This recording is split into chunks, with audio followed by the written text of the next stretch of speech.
పిల్లలు కూడా they don't want to die with cell phone. వాళ్ళకి దీనికంటే బెటర్ యాక్టివ్ చూపించండి మీరు. వ్యవసాయం చూపించారు సార్. అంటే ఒకటే అని కాదండి, జీవన విధానము అంటున్నా.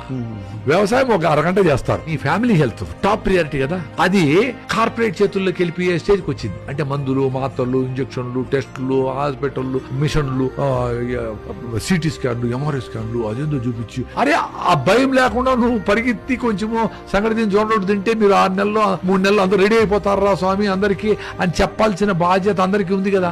అందరినీ జబ్బులు తెప్పించి అందరికీ టాబ్లెట్లు అమ్మి ఆ టాబ్లెట్ తో బాగున్నట్టు అనిపించినా బాగలేకుండా అందరూ కాల్షియం మాత్రలు వాడుతా ఉంటారు, అందరూ ఫోలిక్ యాసిడ్ వాడతారు, అందరూ జింక్ వాడుతూ ఉంటారు, అందరూ ఇన్సులిన్. ఎందుకు అందరికి జబ్బులు ఉన్నాయి మరి? వాళ్ళ చైల్డ్హుడ్ నిజంగానే చెట్లెక్కల్లా, ఎగాల, దుంకాల, రకరకాల గేమ్స్ ఆడాలని ఉంటుంది. ఎవరు సెల్ ఫోన్ చూసుకొని చచ్చిపోవాలని అనుకోరు.